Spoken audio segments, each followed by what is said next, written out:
Video from my July 30th, 2016 dive to the Missile Tower and Hogan on the Marissa. This is an image of the Missile Tower. It used to float vertically in the water column, and it would house a Trident missile that would erupt from the center. As you'll see later in the video, it's now on its side in about 160 feet of water. Here's the dive profile from my dive. We do this as a live drop. The boat drops a shot line down and then drops people off one at a time. Often there is a significant current on the surface out here, and this time was no exception. Estimates were about 1.5 knots. You can see you do the bottom in about 20 minutes. Here's the top of the missile towers. We're coming down the shot line. The visibility was pretty good, but the water was quite green. It was covered in Metrinium anemones. Here you can see the shot line that I was talking about. It's a little barbed hook, kind of like an anchor, that's dropped off the side of the boat. And here you can see just how covered the missile tower is in Metriniums. The Yukon used to look somewhat similar. And as it's an oasis in the sand, it's covered in life. There's schools of little blacksmith and all sorts of fish all over it. Here's the main tube where the Trident missiles were. As you can see, it's really large.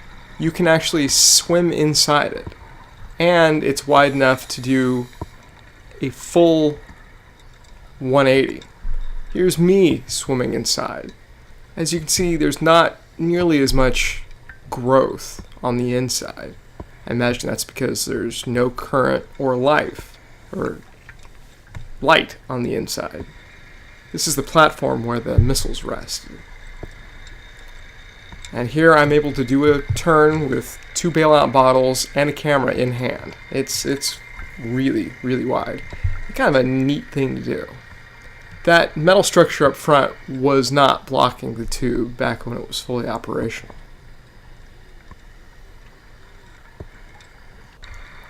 Here's another perspective of the main tube. This right here is probably my favorite shot, just to give you a size scale. It's a really small site. You can do the whole thing in 20 minutes or so, which is nice when you're doing a technical dive. You don't feel like you're missing out on much. Down at the bottom you can see one of the large cylinders that was used to float the missile tower. It kind of looks like a Borg cube. This is the bottom of the tube that we saw. So this was below that little triangular stand. Here's the side of the missile tower, all the way on the sand, checking for wolf eels, and also checking to see just how deep it is. And as you can see with my arm in the sand, it's 160 feet. The second dive we did was the Hogan. And on the Hogan, the current was basically just as bad. This time the boat was able to anchor, and they ran a granny line down the side of the boat, so you could actually hand over hand your way down to the anchor. With multiple bailout bottles, doubles, rebreather, it's hard to fight against any sort of current. We were all jealous of the 2 divers on the trip who were smart enough to bring their scooters. Here's the dive profile. It's about 125 feet deep. We tend to do the whole thing in about a 30-minute bottom time, because that gives around a 50-minute or so total run time. It's usually a fairly easy deco. This time the boat anchor chain was bouncing a little bit, so I hooked my John line on. This was where the anchor dropped. It was right across the bow of the boat. So we went up to it, and Robin actually picked it up and moved it over. That way when we pulled the anchor, it wouldn't get caught. We went down the length of the Hogan and did the swim through that basically everybody does. Again, the viz was good, the water was green, though the auto white balance on the GoPro exaggerates just how green it was.